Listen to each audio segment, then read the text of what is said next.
We Are Not Good Girls was written by Kate Hart. The voice talent includes Rhonda Betsimba as the narrator, and the characters by the following: Michelle Hall, Angie Hankey, Janice Rowley, Ono, Brad Baldner, Ernie Davis, and Hanson Hunter. The audiobook was recorded at Toneworks Studios in Detroit, Michigan, by engineer Emilio Diaz. All music is owned by Kate Hart and is from the recording All Alone Again with Friends. This CD is available at cdbaby.com.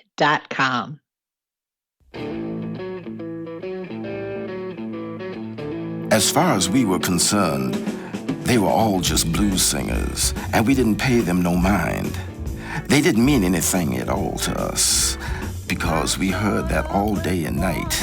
It wasn't anything special to us. It's a hard way to make an easy living. For I'd schemed and used up all my bag of tricks to get that date.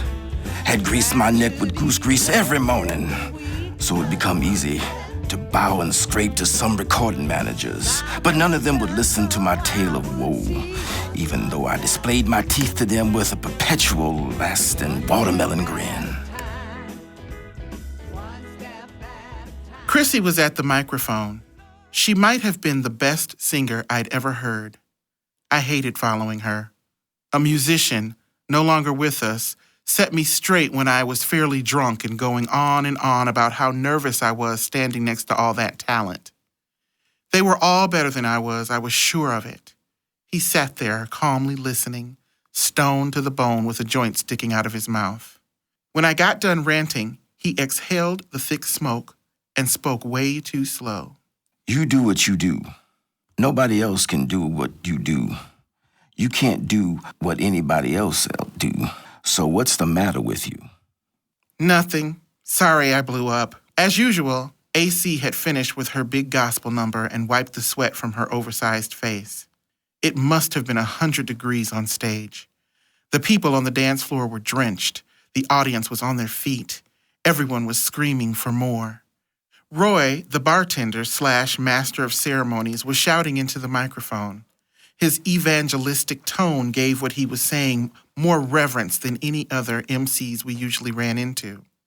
As I made my way to the bar, I heard Roy scream our name for the 5th time. The show was over. We had just finished playing at the Trowel Tavern. It was the night before our road trip. Usually Thursdays, or for that matter, any weekend was slow, but this particular night was different. I loved playing the room. My loving to play the Trowel had more to do with how we were treated rather than it being conducive for live sound. Actually, the Trowel was bad acoustically because it was long and narrow. And since the walls were brick, getting a good sound was even more of a challenge. What you played, you got to hear 2 or 3 times before the next note was struck, which made for a huge roar. The stage was on the short end of the room, which doubled the previous problem. Directly above the stage was a huge oil painting of Jimi Hendrix done in swirly, multicolored lines. Whoever painted it was too high for too long on something. We only knew it was Hendrix because it had the words Electric Ladyland written underneath the painting in the same swirly motion. The interior decorator must have been a midget because the bar had small circular tables barely large enough to hold the pitchers of beer and foam-filled glasses that were always spilling. The tables had matching wobbly chairs, all of which were smashed together, chaos to an already crowded room. The beer-staled air was heavy with smoke so thick you could barely see the ashtray. It was home to me. Just about any bar was. I loved how bars smelled and looked. At the end of the night, watching the waitresses clearing the nightly despair off the tables was a comforting sight, and the clinking of glass as the bartenders restocked the bar was music to my aching bones. My favorite perch at the end of most nights would be on a bar stool, one elbow propped up so I could lean my head on my hand. The other hand would be busy with a cigarette or lifting whatever free booze was given to me at the end of the evening. Hopefully, that would be whiskey. I expected special perks because, after all, I was the star. The Trial was the only club in Seattle where there were honest-to-goodness blues fans. They came to listen and to dance. The place legally held 80 people, but night after night we would perform for 140 sweaty, squished, blues-loving sardines. It was music at its best. Nat and Roy owned the place and supported their local musicians in any way they could. Financially, spiritually, or being your friend, they were there for us. The two of them looked like a blues version of Laurel and Hardy.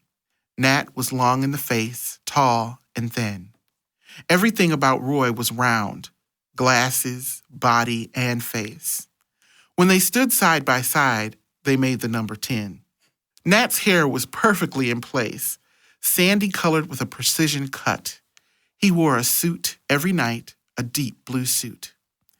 Nat's shoulders were broad and his body so thin you could see what he was thinking. The deep blue suit seemed as if it were draped on a human hanger. He treated the blues with class, with respect. It was another reflection of his gentlemanly ways. Nat had old-fashioned manners. His gaunt face had barely enough room to support a mustache that had been neatly trimmed.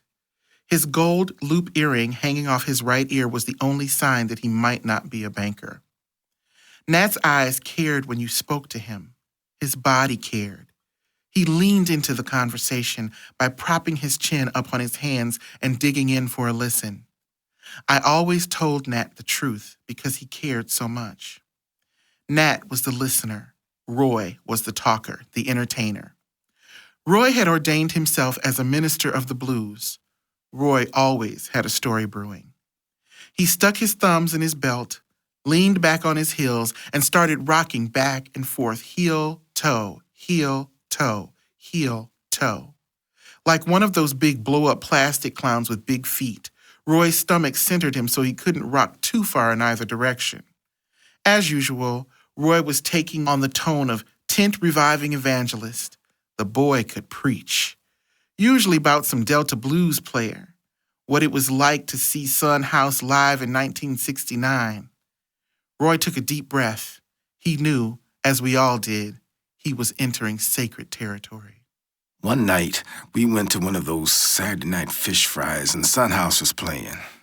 Muddy Waters was there. That's when he was using the bottleneck because most of the Delta people use this bottleneck style thing. Muddy has been known to say that when he heard Son House, he should have broken his bottleneck. Son House played this place for about 4 weeks, and I was there every night. You couldn't get me out of that corner listening to him. What he was doing, that guy could preach the blues just by sitting down there and sing one thing after another like a man of the cloth. That show was the best I'd ever seen. Lord, the son must have been 90 years old then. He'd been sitting on a chair all bent over with an old weathered guitar on his lap drawing some ancestral spiritual strength. Then he would lift his head and start to sing, and this kind of singing you could only hear in the cotton fields 100 years ago. The kind of singing that is sure there ain't no way out. There ain't no other way than doing what they doing. Yes, Lord, and that'd be picking cotton.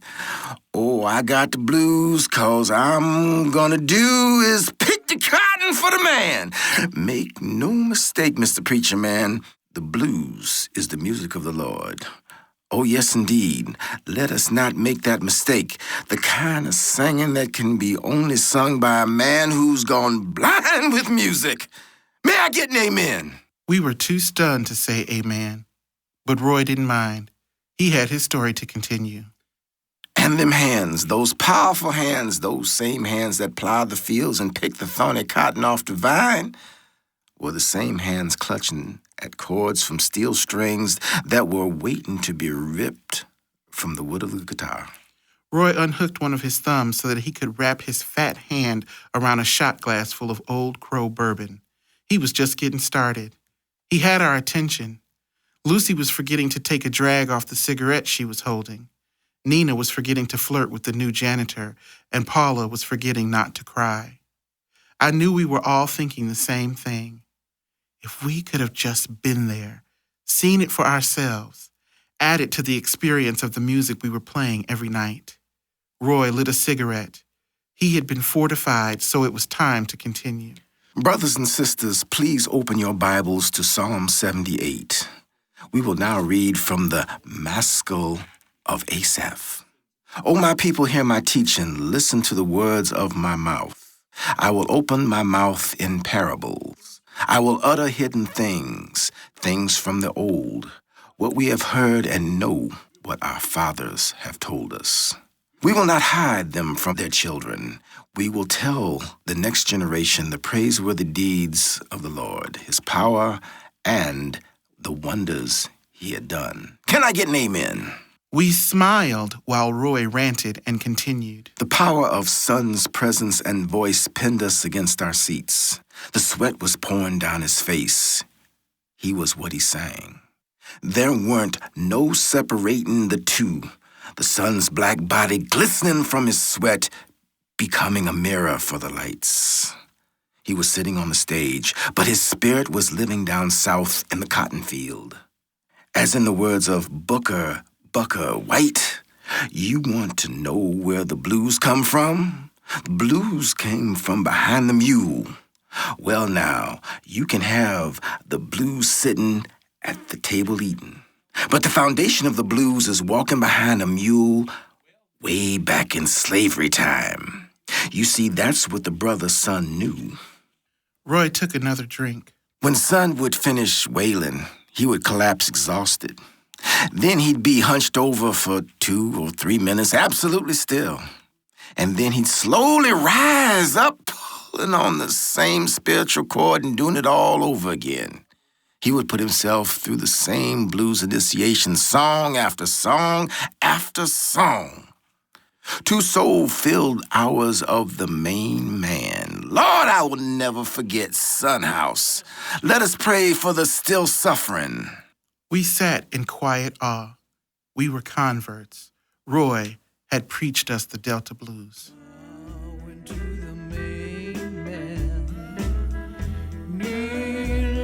Well, preacher, I remember when I saw William Turk. He had a left hand like God.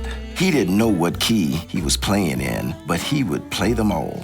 He could play the ragtime stride bass, but it bothered him because his stomach got in the way of his arm. So he used a walking bass instead. I can remember when I was 13. This was in 1896, how Turk would play one note with his right hand and at the same time 4 with his left. We called it 16. They call it boogie woogie now. That was God for sure, hearing him play like that. Brother Blake, how the devil has deceived you once again. It is God's gift if you return it back to God. We shall all pray for you, Brother Yubi. We will pray for you indeed. Lenny was listening to the preaching along with me, his hands tapping at lightning speed on his outer thighs as he stood there until he began pacing again. A gift, being able to move those fat, hairy hands like God had intended it himself. Lenny had played keyboards in my bands over the last 10 years. As usual, he was wound up at the end of the night. The only way I could tell was by the way he wandered around the club after we finished playing. I watched him as he paced. His clothes were soaked through. The thin cotton shirt had become transparent. The massive chest hair that wasn't matted underneath his shirt was left to escape from the V-shaped neckline. A chest like Lenny's is what the V was designed for. Hairy, curly, and wet. A big hairy ape with a partially bald head and a crucifix hanging from one ear. A cotton bandana tied around the top of his head was soaking up the sweat so it wouldn't run down into his eyes. What hair Lenny had left was hanging out of the bottom of the drenched scarf. Lenny was 6 feet tall, had big shoulders, and a beard that wasn't trimmed, because that would have been sissy. Lenny smelled like a locker room. The bar smelled like a locker room. The musty smell was something I had grown used to over the last 20 years. I hardly noticed it anymore. I even looked forward to it a little. Lenny always intimidated me, the way he perspired, the way he talked in short, gruff tones. Hey, you up for partying tonight? Chrissy, Lucy, Vinny, and I think Sam are coming. I wanted to go home more than anything. But what did what I wanted to do have to do with anything? I began to think of go home after the gig allies. Sam probably won't come. He'll be too tired from beating those drums all night in this heat. He'll probably go home and look at those baseball mitts he's got hanging on the wall. Jesus, how hot is it anyway? Too fucking hot. That's how hot it is. Shit, I'm just telling you what he told me. He'd probably stop by. I leaned on the sticky bar waiting for Lenny to finish slamming down a beer 10 minutes after last call. Thank God I had stashed whiskey in my purse. I hated the fact that the trowel wouldn't serve me hard liquor after closing. Roy said beer was better for me. He didn't like how I got after 3-4 shots.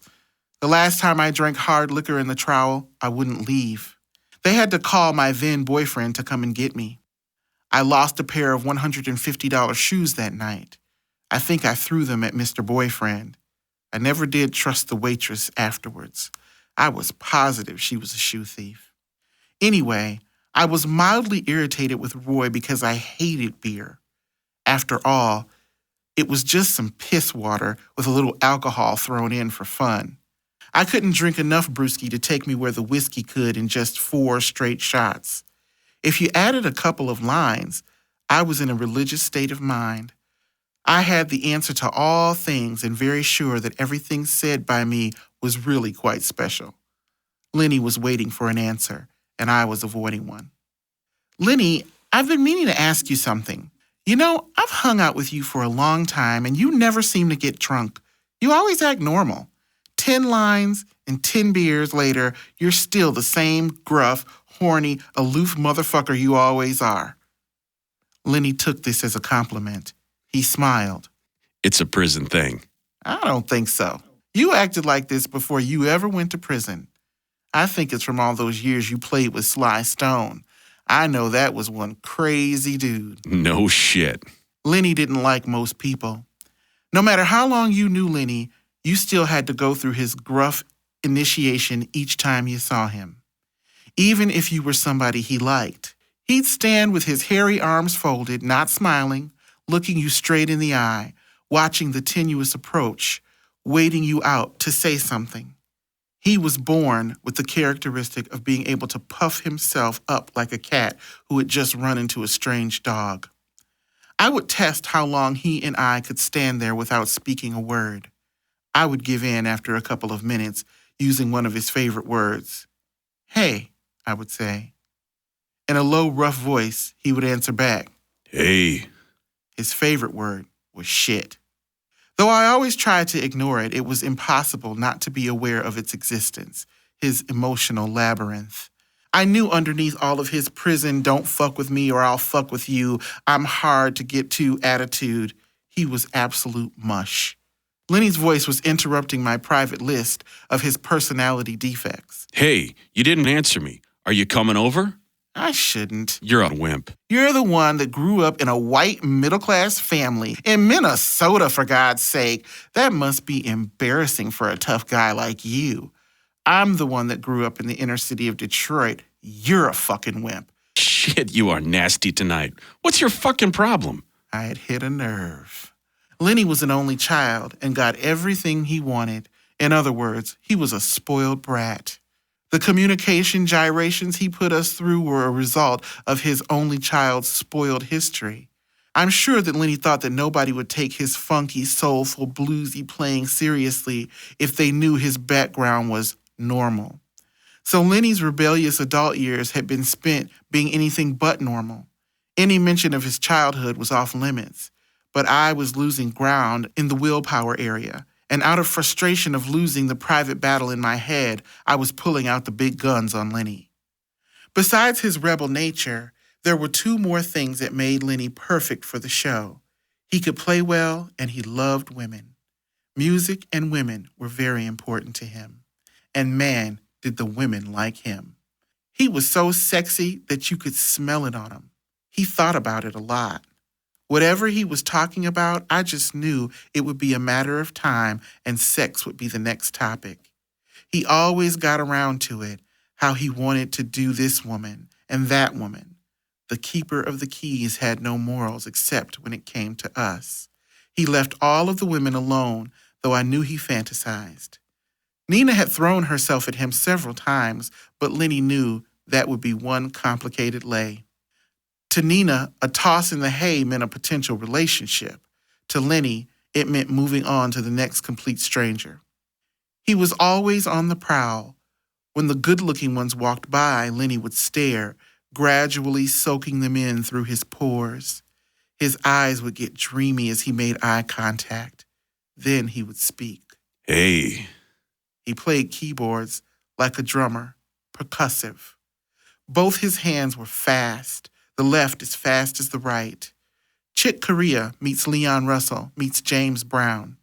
Funky and fast, Lenny would pound away and create a wall of sound as the sweat rolled down his face, drenching his hair with perspiration, turning each strand into a wet ringlet.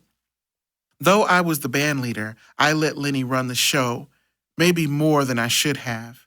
He was a father figure of sorts, and I didn't want to upset him. My own emotional needs were very bound up with my father, so saying no to Lenny when I meant no seemed impossible. Lenny turned his sights on AC. Hey, you coming over tonight? AC was always under Lenny's spell. Why, Lenny? What's going on? Nothing. Just hanging out, drinking beer, maybe playing some cards. As much as AC adored Lenny, she was more afraid of her father and not being at the restaurant in the morning to help him open it. It was a struggle, though, because she was always on call to try and steal anybody's loyalties from me so that she could be the gal in charge. No, I better not. I gotta get up early. If the two of us could only please our dear old dad. She shot me a bossy stare. You better not be late. I'm tired of covering for you. Bitch. She'll never be in charge. Contortions were something I had become good at when it came to my feelings. I lived under the self-imposed tyranny of oughts and shoulds over my real needs, which only led to resentment and anger at Lenny. I would hide behind the face of a civilized and reasonable person while hiding the fact of how angry I was at him because we didn't agree on most things. In my mind, the most important disagreement was how the blues should be played. I thought the simpler the better. He thought the blues should always have an element of funk to it. I loved big open spaces in between notes while Lenny was jamming as many notes as possible into those spaces. But like I said, I didn't hold my musical ground because that would have upset Lenny's piano cart. Hey, I'm talking to you. What? Oh, yeah. I'll probably be there, but I can't stay long. My cousin Robbie will be there. He has his eye on you. God, that guy is a pig. I mean, why doesn't he get laid and leave the rest of womankind alone? What the fuck is your problem? You're sensitive tonight. Jesus, I'm not telling you nothing you don't already know. Yeah, well, I've never screwed my girlfriend's sister. I do have guidelines. I wouldn't trust you in a room with my mother. How old's your mother? Drop dead. I don't want to talk to you anymore. Besides, I gotta get the money. As I turned to get away from Lenny, I slammed into AC. She had a knack of mysteriously appearing when it was time for the money. AC had the ever-present perturbed look on her face.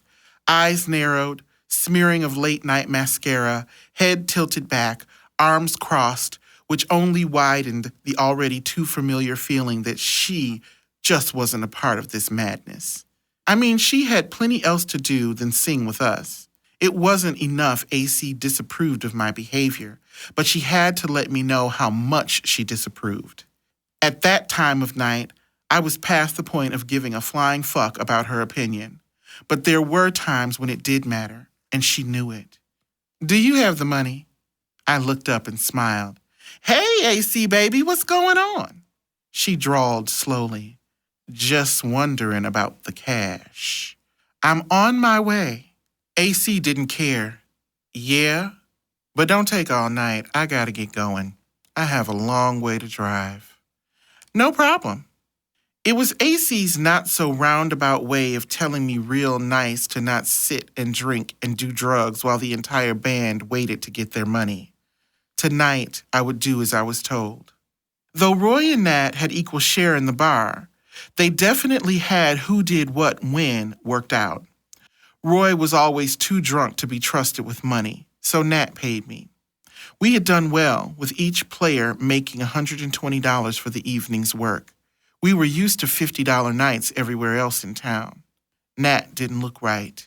He looked more drawn than usual. I was about to ask him what was wrong, but didn't get a chance because that's when the bomb dropped. I want to talk to you about something. Yeah, no problem. What's going on? I've been trying to find a way to tell you, but I'll come right out and say it.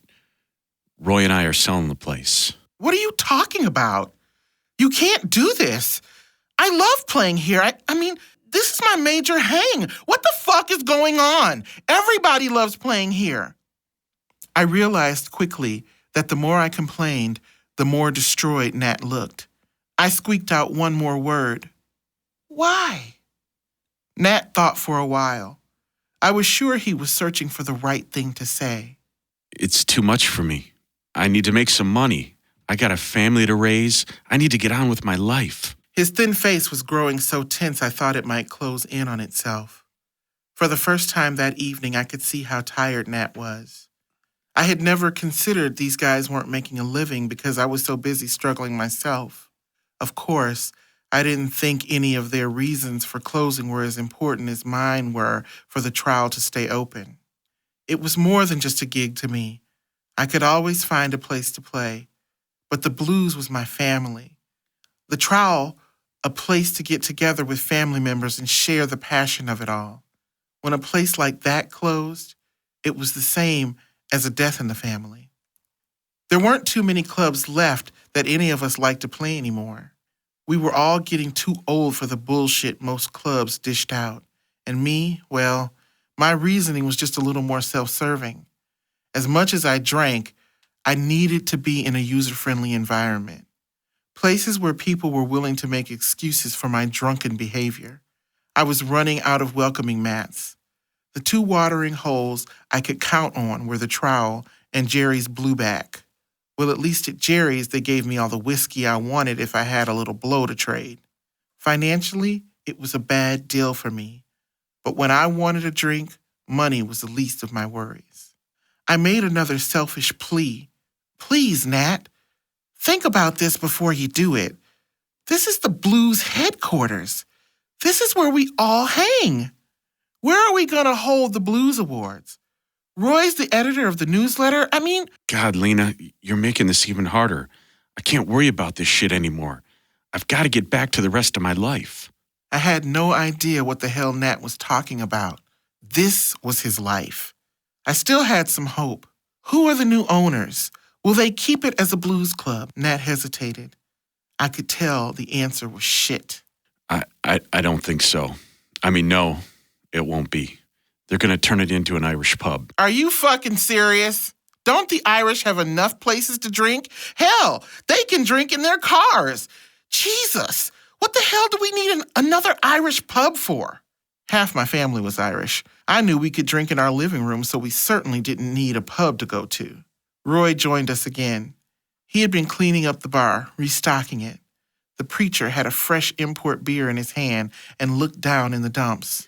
We won't be making any sudden decisions, but man, we both have other things to do. I can't imagine what you'll be happy doing other than being involved with the blues. I know you have that teaching degree, and on bad nights you actually threaten to use it. But I just can't see you in a classroom, and I don't think you can see yourself doing the job either. I always thought that degree just provided him with some false sense of security, never thinking the preacher of the Delta Blues would actually use the damn thing. I'm running out of money. I gotta get a real job. The club just ain't paying the bills anymore. There was no doubt in my gut. There had been a death in the family. Yeah, all right, whatever. Well, thanks for the gig. It was great tonight. You guys just give me a call about bookings. Let me know what's happening, 'cause I count on the job. I couldn't believe it. What a drag. This would be a good reason to fuel the drinking tonight. Not that I needed a good reason. Any reason was reason enough. It was time to move the equipment out. Everyone but Chrissy and Lucy pitched in. It was the one time that they knew not to have a fight in the bar when we were loading out. Those two sure did know how to be in cahoots for a duo that did all the late-night fighting. I don't know how they did it, but they would be around to the very last minute they could get a drink, and then the next minute, vanish. If Houdini were alive, he could have learned a thing or two from those dames. All of us mumbled under our breath about it. It was part of the ritual. They disappeared, and we complained about it. Just then, Nat and Roy came running. Maybe the club wasn't going to close. Maybe it was some kind of weird 5-minute drunken hallucination. Nat, with his kind eyes reaching for me, gave me a big hug. Roy, out of breath, holding something behind his back.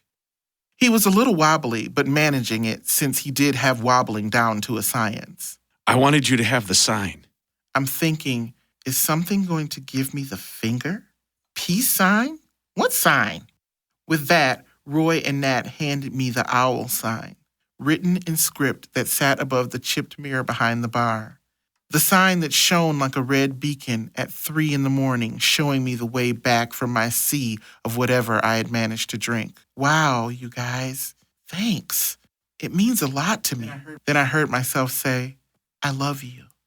They both looked at the ground. Neither knew what to say. I couldn't take the silence. Well, if you want to stand there, fine, but you could help us load up the vans. They mumbled. Yeah, sure, no problem. I wrapped up my sign with the dirty beach towel that we used when spilling our drinks in the van. Then I set my light in my lap as I sat in the front seat. The light that could show me the way from the smoke-soaked memories. An end to something that wasn't as familiar as it was 5 minutes ago. By the time Lenny and Vinny, the bass player, were getting ready to pull away from the bar, my watch read 2:30. The women had already left. They were all having a sensible moment and knew they should get some sleep. Lenny walked up to the window. Hey, you coming over for a few drinks? The party was always at Lenny's house. Listen, Lenny, we shouldn't, man. We have to get up early tomorrow morning. We've got a long couple of weeks ahead of us. 9 a.m. means I have to get up at 7, and I still need to pack. It's a half-hour drive over to your house. If I don't go home right after the gig, I'm going to be hurting. And your point? He wasn't buying, but I wasn't selling with any real conviction, and Lenny knew it. Oh, shit. Don't give me your shit excuses. You're a trooper. I'll see you at my place. I don't know how I went from wimp to trooper, but I liked the sound of trooper a lot better. Oh, hell, now I couldn't turn him down. Besides, I would do just about anything to keep old Lenny happy. I figured I would stay for an hour. Yeah, Lenny, I'll see you there. Lenny smiled. Hey. Fuck it.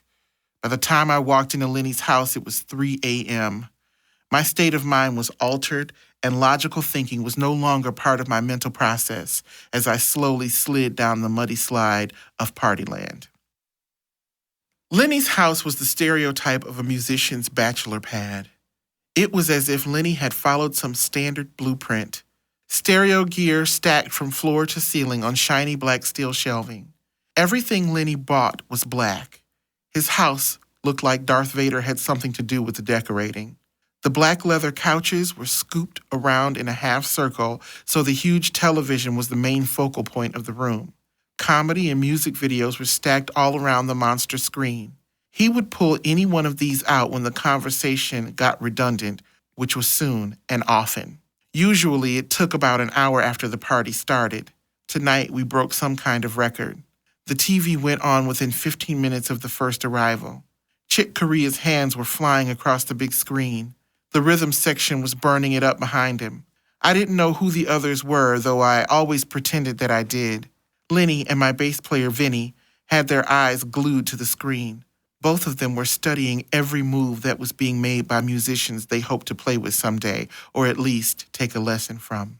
Lenny looked up briefly and mumbled. Hey. I answered with his word. Hey. Lenny ignored my sarcasm. Why don't you grab a beer out of the fridge? They're cold. No thanks, I brought my own. Lenny eyed my bottle of whiskey as I pulled it out of my purse. You gonna share any of that? It hadn't crossed my mind. I looked down at the lines that Lenny had drawn perfectly onto a mirror with his driver's license. He could have gotten busted for what was stuck in between the plastic alone. If I wanted any blow, I would have to share my booze. That is one of the things I hate about life. Everything is a trade-off. I reconsidered my answer. I was just kidding. Yeah, you can have some. You want a glass? What for? Just screw off the top and throw it out. We won't be using it. Lenny, I can only stay for an hour. Yeah, right. Where are the rest of the women? They said they were coming over. They went home because they're all smarter than me. Shit, you're a fucking trooper. There was that word again. I sat down on the black long-shagged carpet, smack in front of the coffee table. The get-together was always the same. A few beers, a few drinks, a few lines. Let's not forget everyone talking too fast and nobody listening. Vinny drifted off to talk bass language with another bass player who had just shown up. Most of the words they were speaking had a thump to them. Lenny was getting high. He started to ignore me. I talked myself into being alone. Why not? I mean, they had heard it all before. Even though I was getting drunk, I knew I was getting boring. But being aware had nothing to do with me being able to stop. I just knew that I wasn't the most interesting person once I had done some lines and been drinking whiskey. My brain shrank, which was a trigger for my ego to go haywire. I became a fast-talking bore with nothing to say. Lenny had the cure, though. Lenny's higher power was television.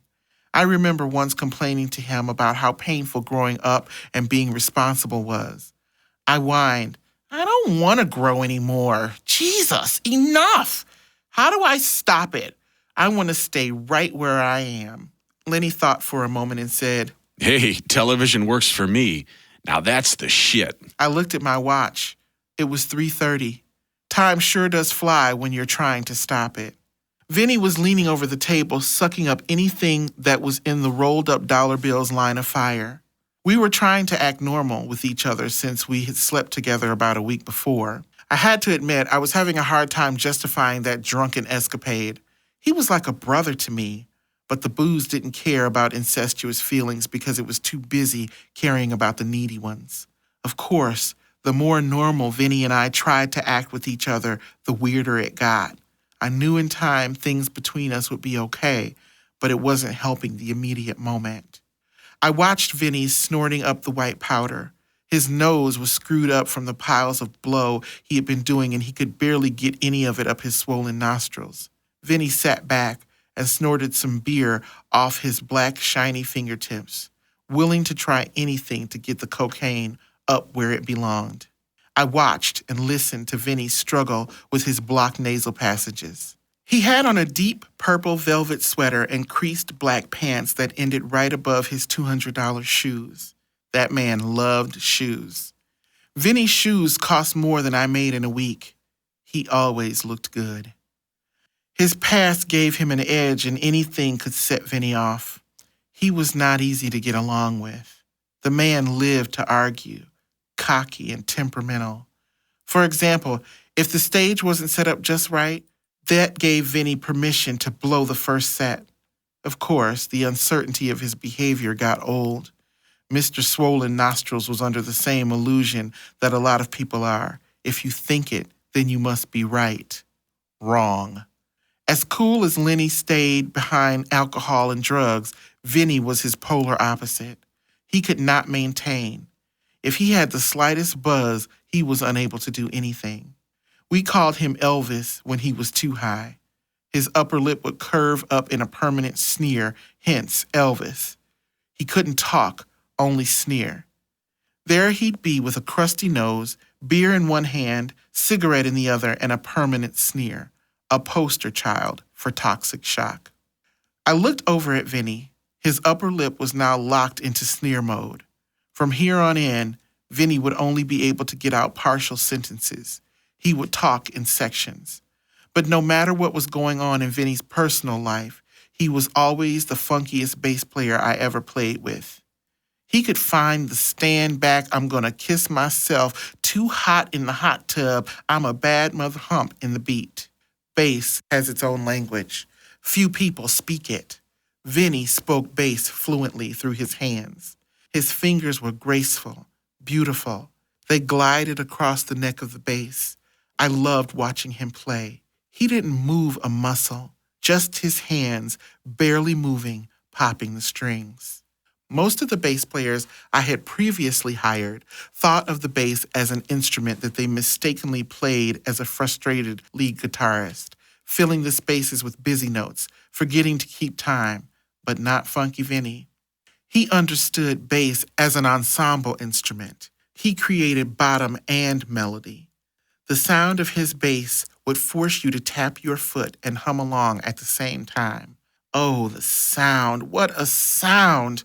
You could feel the vibration of Vinny's bass in your groin, deep, warm, vibrating tones. Hardly any treble on that baby, though, just enough to clean up the rumble. It wasn't enough that you were going to hear the bass or tap your foot to it. No, you had to wear it on the inside of your gut. Vinny Small had music pumping through his bass string veins, and why the hell did I sleep with him?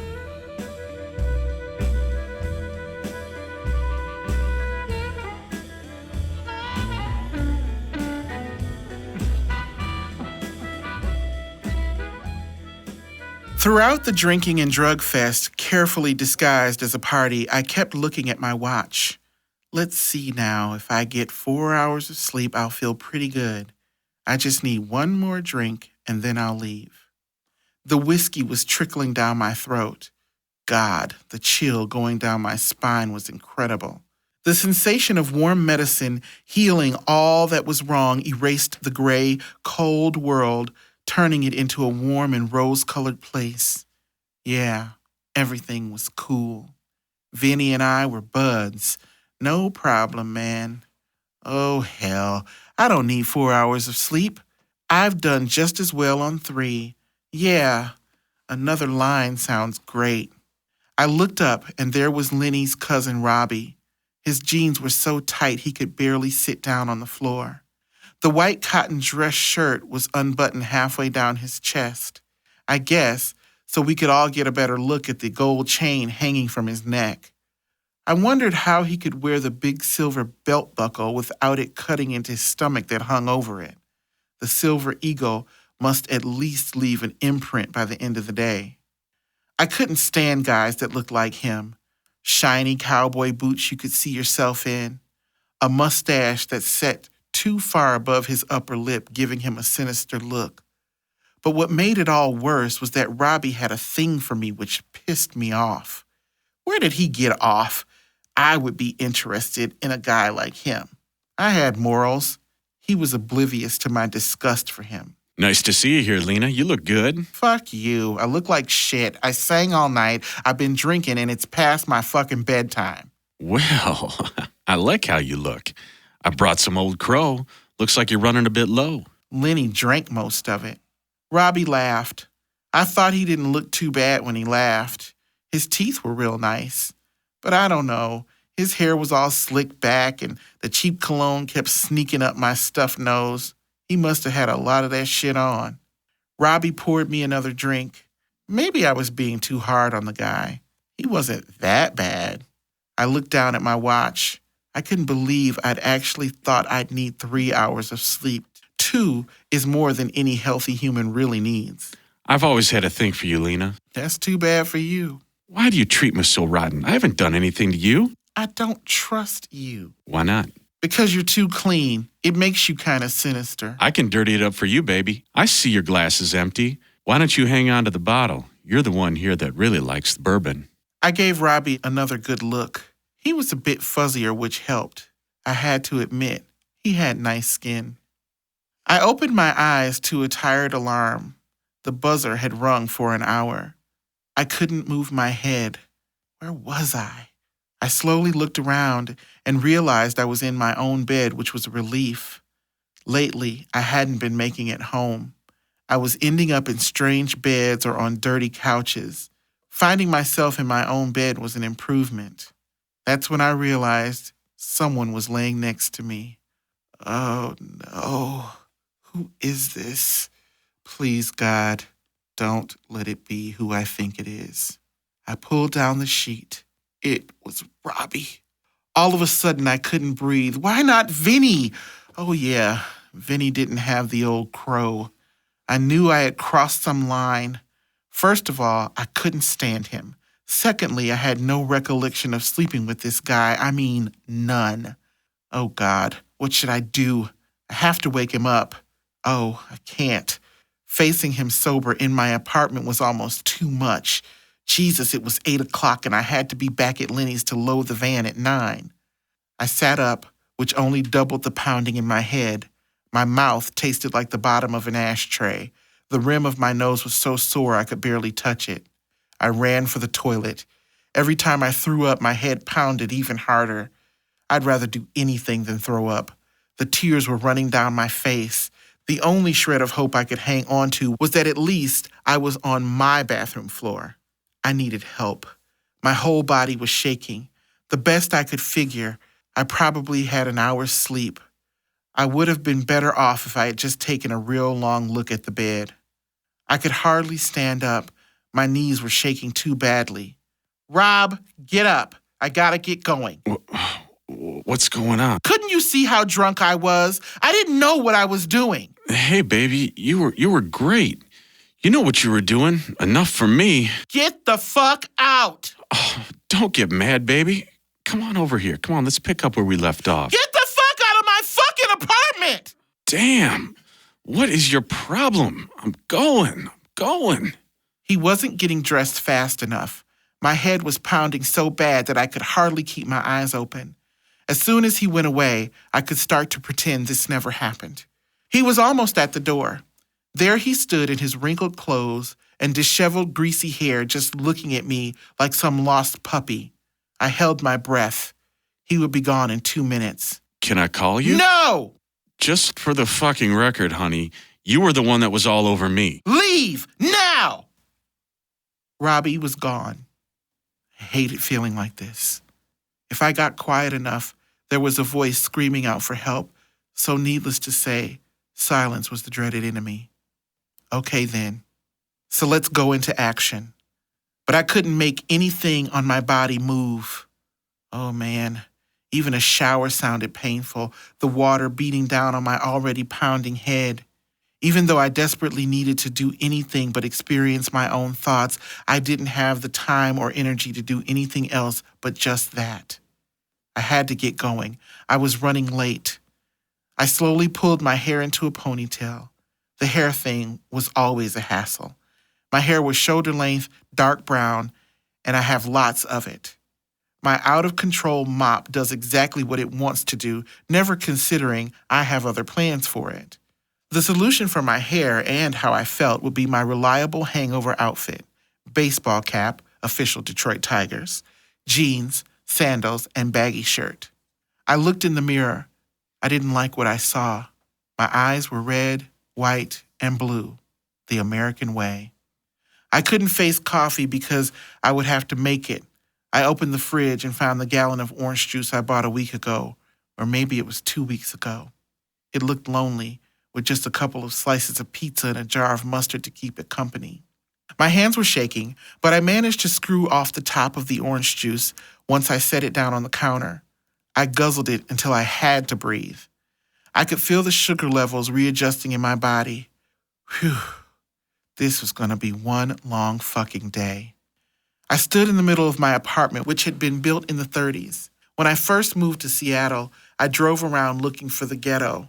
After a couple of hours scouring the city, I realized that I lived in the bad part of town. I certainly did have a different reference point of a bad neighborhood after growing up in Detroit than most people living in the Northwest. My apartment could have had character if I had taken care of it. I stepped over the piles of clothes, trying to ignore the dirty dishes in the sink and the empty pizza boxes stacked at the back door. One of my ex-boyfriends said he knew when we were having pizza any time it was my turn to cook. I poured another glass of orange juice and hit the button on the answer machine. It was my sorry-ass excuse for a boyfriend. Lena, this is Randy. Where you been? We had a date yesterday. Give me a call when you get in. I had slept in the day before. The previous night had been another long one at Chrissy's place. Well, I would explain when I got back from the road trip. Maybe if I was lucky, he would have given up by then. But fat chance. The men I picked were as desperate as I was. I usually had to run them off. Next to the answering machine were 2 months' worth of bills. I picked them up and shoved them into my purse. The road would be a good place to take care of some of this. I functioned better out there than I did at home. Going on tour always gave me a great excuse to get away from it all. Everyday life was getting to be more than I could bear. But of course, once I got out on the road, I remembered how it really was out there. A few days out and the romance of it all would be gone. The light in the motel rooms would begin to prey on my loneliness. Once again, I would have to learn to make friends with it just like everything else the road had to offer or not offer. If you didn't play by road rules, then being a secretary or a waitress was waiting for you when you gave up.